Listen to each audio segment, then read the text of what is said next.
Hey guys, so I want to record a quick video for you guys today, and I wanted to say sorry for not uploading this week.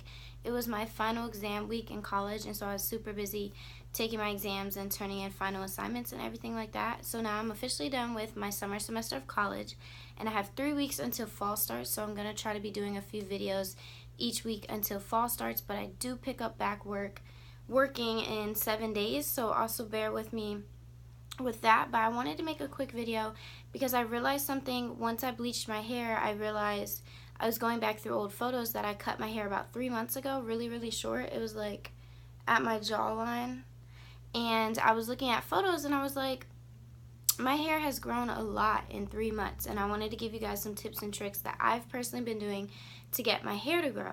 So as always, before we get started, don't forget to like, comment, subscribe, and share this video. We're almost at 4,000, which is so much closer to our 5,000 subscriber goal.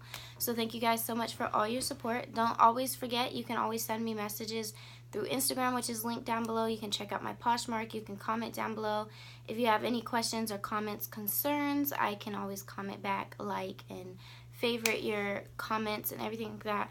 And this foundation is not doing it for me. You can see all my freckles through the foundation. It looks terrible. I'm not using this foundation ever again. So anyways, the tricks and tips that I do to grow my hair, I just cut it again, so in the intro picture it'll look a little bit longer because that was before I just cut like another inch off of it to kind of even out the back and the front, because it was much more of like a deep V and I wanted it kind of more even. So my hair is shorter right now than it is in the intro photo, but the few things that I do, it's really easy. It's nothing that costs money or like anything like that. So the first thing is wash your hair as little as you can.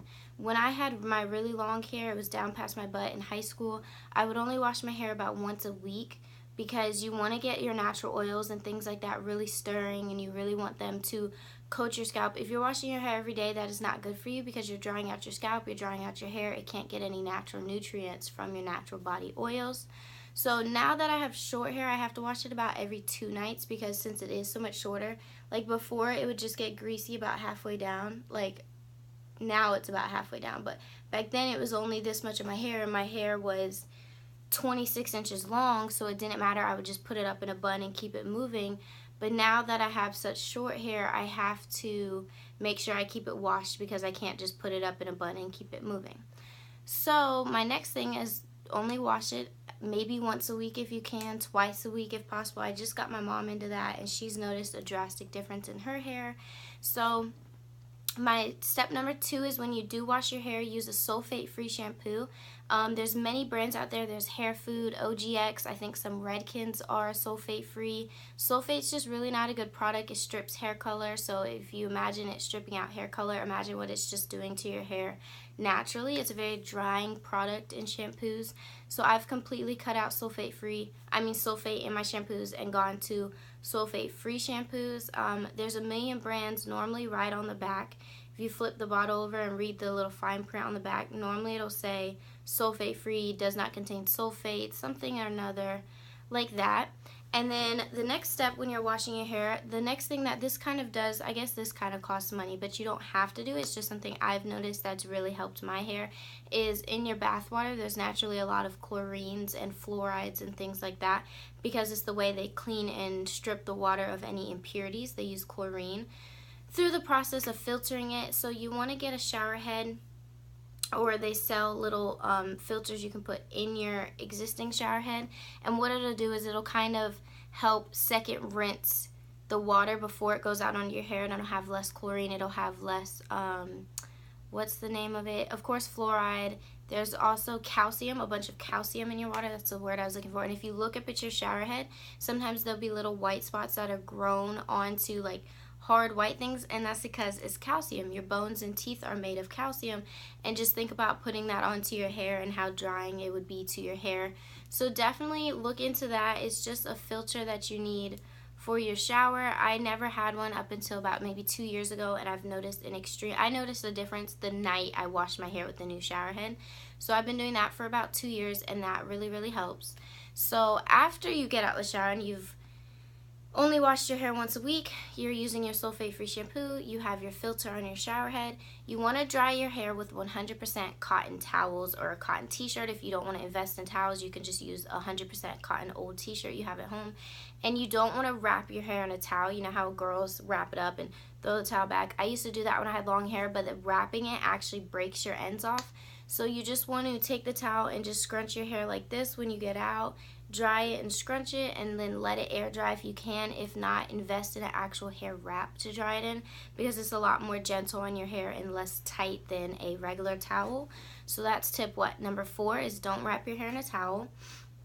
And then tip number 5 is never brush your hair when it's wet. You don't want to brush your hair when it's wet because its integrity changes when it's wet. It's denser when it's wet. It's heavier when it's wet, and that's why it sometimes feels like a weight when you wash it. You want to never brush your hair unless you have to when it's wet. Wait until it's dry. Even when I had very long hair, I would not touch it until it was completely dry. And then when you do brush it, always start at the ends and move up to the roots. You don't want to take it from the roots and just rip it down to brush it. You want to go little by little, maybe inch by inch, and brush inch by inch, going upward and then completely brush downward once you have brushed everything. Does that make sense? I hope this all makes sense, because this is just little tips that work for me. Of course, these are not scientifically proven or anything like that. It's just what I've definitely noticed that works for my hair and helps me with my hair. And so don't brush it when it's wet, and then brush it as little as you can, because when you brush your hair and you hear that that's your hair breaking. That's literally your ends splitting. You're listening to your ends split. And split ends are what cause breakage, and breakage is what cause no hair growth, and you know. So, I'm so tired today. So, yeah, brush it as little as you can. If you only have to brush it once a day, only brush it once a day. My mom, I had to get her out of that because my mom was the person who had a brush in her purse. She had a brush in her car.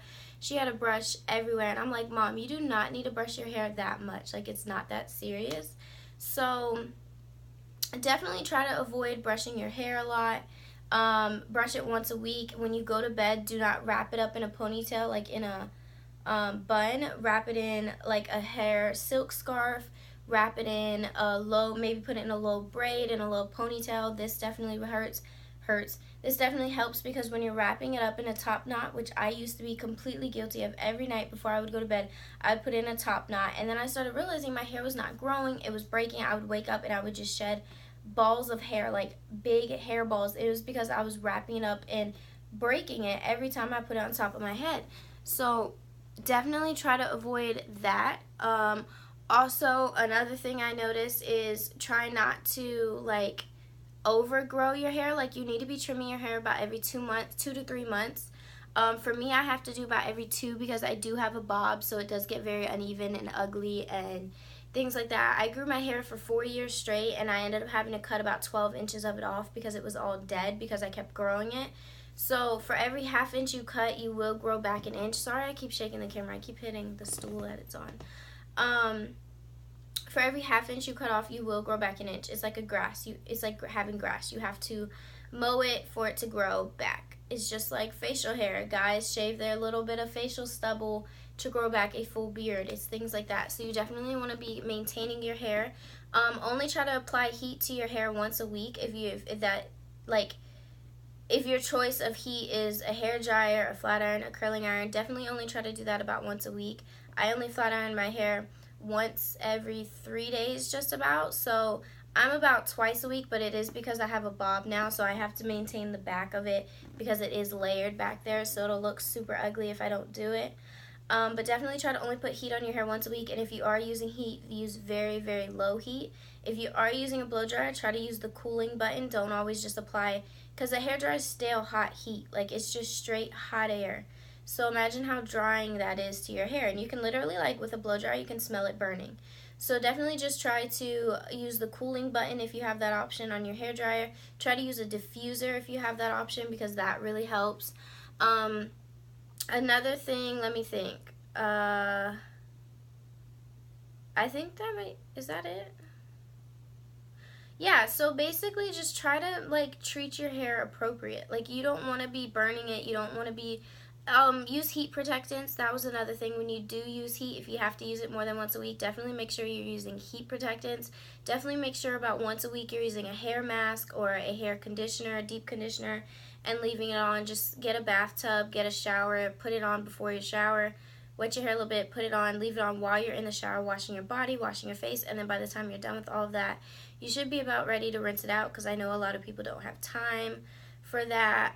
Definitely check your spray conditioners and things like that for sulfates. Just make sure everything is healthy products going into your hair. And yeah, so those are my tips. I hope they help. I hope you noticed the difference. My hair grew from the intro picture, if you can see, with the dark hair to the blonde hair. It grew about 3 inches within 3 months. So I was growing about 1 inch a month, which is really, really good, because most people only grow about 1/2 to 1/4 inch a month. So these things notice for me. I don't take any pills. I don't take any biotin. I don't do any like extra milk or things like that to make my hair grow. I can't even have milk. I'm not lactose intolerant. It's another story. So yeah, that's what I do to grow my hair and keep it pretty healthy. And I would like to say my hair is pretty healthy, considering I've bleached it and stripped it, and I've been dyeing my hair for over 10 years. So I hope these tips work. I hope you guys find them easy and simple to do. But don't forget to like, comment, subscribe, and thank you guys for watching. I appreciate each and every one of you. Bye, guys.